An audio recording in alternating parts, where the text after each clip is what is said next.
ಬೆಳಗಾವಿ ಕರ್ನಾಟಕದ ಅವಿಭಾಜ್ಯ ಅಂಗ ಅನ್ನೋ ನಿರ್ಣಯಕ್ಕೆ ಹಿಂದೇಟು. ಬೆಳಗಾವಿ ಪಾಲಿಕೆ ಸಾಮಾನ್ಯ ಸಭೆಯಲ್ಲಿ ಕೈಗೊಳ್ಳಬೇಕಿದ್ದ ನಿರ್ಣಯ ಮರಾಠಿ ಮತ ಕೈ ತಪ್ಪೋ ಭೀತಿಯಲ್ಲಿ ಸೈಲೆಂಟ್ ಆಗಿದೆ ಬಿಜೆಪಿ. ಅವಿಭಾಜ್ಯ ಅಂಗ ನಿರ್ಣಯಕ್ಕೆ ಕಳೆದ 6 ತಿಂಗಳಿಂದ ಹೋರಾಟ ನಡೆದಿದೆ.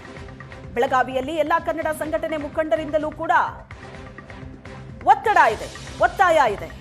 ರಾಜ್ಯ ಸರ್ಕಾರದತ್ತ ಬೆರಳು ತೋರಿದೆ ಆಡಳಿತಾರೂಢ ಬಿಜೆಪಿ. ಈ ರೀತಿ ನಿರ್ಣಯಕ್ಕೆ ನಾವು ರಾಜ್ಯ ಸರ್ಕಾರದ ಅನುಮತಿ ಕೋರಿದ್ದೀವಿ, ರಾಜ್ಯ ಸರ್ಕಾರದ ಸೂಚನೆ ಮೇರೆಗೆ ಮುಂದಿನ ಕ್ರಮ ಅಂತ ಬಿಜೆಪಿ ಹೇಳಿದೆ. ಈ ಹಿಂದೆ ಎಂಇಎಸ್ ಅವಧಿಯಲ್ಲಿ ಬೆಳಗಾವಿ ಮಹಾರಾಷ್ಟ್ರದ್ದು ಅಂತ ಠರಾವು ಹಾಕಲಾಗಿತ್ತು. ಆದರೆ ಈಗ ಬೆಳಗಾವಿ ಕರ್ನಾಟಕದ ಅವಿಭಾಜ್ಯ ಅಂಗ ಅನ್ನೋ ನಿರ್ಣಯ ತೆಗೆದುಕೊಳ್ಳೋದಕ್ಕೆ ಬಿಜೆಪಿ ಹಿಂದೇಟು ಹಾಕ್ತಿದೆ.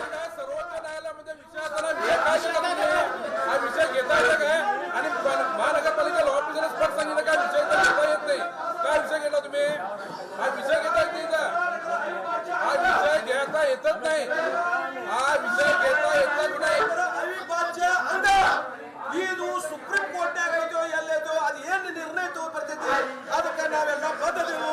ಈ ಒಂದು ವಿಷಯ ಇವತ್ತಿನ ಸಭಾಗೃಹ ಆದಾಗ ನೀವು ಪಾಸ್ ಮಾಡ್ಬೇಕಂತ ನಾವು ಅಗ್ನಿ ವಿನಂತಿ ಮಾಡ್ಕೋತೀವಿ.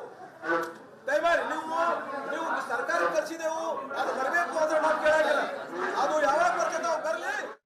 ಸಭೆಯು ಬಹುಮತದಿಂದ ಗೊತ್ತುವಳಿಯನ್ನು ಅಂಗೀಕರಿಸಿ ಕರ್ನಾಟಕ ಸರ್ಕಾರದಡಿಯಲ್ಲಿ ಬರುವ ಬೆಳಗಾವಿ ಮಹಾನಗರ ಪಾಲಿಕೆ ಕನ್ನಡ ನಾಡು ನುಡಿಗೆ ಬದ್ಧವಾಗಿತ್ತು ಎಂದು ತಿದ್ದುಪಡಿ ಮಾಡಿ ದೃಢೀಕರಿಸಬೇಕು ಎಂದು ಸೂಚಿಸಲಾಗಿದೆ. ಸಭೆಯು ಬಹುಮತದಿಂದ ಗೊತ್ತುವಳಿಯನ್ನು ಅಂಗೀಕರಿಸಿ ಕರ್ನಾಟಕ ಸರ್ಕಾರದಡಿಯಲ್ಲಿ ಬರುವ ಬೆಳಗಾವಿ ಮಹಾನಗರ ಪಾಲಿಕೆ ಕನ್ನಡ ನಾಡು ನುಡಿಗೆ ಬದ್ಧವಾಗಿತ್ತು ಎಂದು ತಿದ್ದುಪಡಿ ಮಾಡಿ ದೃಢೀಕರಿಸಬೇಕು ಎಂದು ಸೂಚಿಸಲಾಗಿದೆ. ಈಗೇನ ದೃಢೀಕರಣಕ್ಕೆ ಬಂದಂತಂದ್ರೆ ಅದರಲ್ಲಿ ಒಂದು ಸೆಂಟೆನ್ಸ್ ಅನ್ನ ಸೇರಿಸಿದಾರು ಪೂಜ್ಯ ಮಾಪೋರು. ಏನಪ್ಪಾ ಅಂದ್ರ ಕರ್ನಾಟಕ ಸರ್ಕಾರದ ಅಡಿಯಲ್ಲಿ ಬರುವ ಬೆಳಗಾವಿ ಮಹಾನಗರ ಪಾಲಿಕೆಯು ಅಂತ ಸೇರಿಸಿ ಮುಂದೇನೈತಿ ಕನ್ನಡ ನಾಡು ನುಡಿಗೆ ಬೆಳಗಾವಿ ಮಹಾನಗರ ಪಾಲಿಕೆಯು ಬದ್ಧವಾಗಿದೆ, ಅದರ ಜೊತೆಗೆ ಅದನ್ನ ಸೇರಿಸ್ಕೊಂಡು ತಿದ್ದುಪಡಿ ಮಾಡಿ ದೃಢೀಕರಣ ಮಾಡಿ ಕಳಿಸ್ರಿ ಅಂತ ಹೇಳಿ ಆದೇಶ ಮಾಡ್ಯಾರ. ಮುಂದಿನ ಸಬ್ಜೆಕ್ಟ್ ಹೋಗ್ಬೇಕಂತ.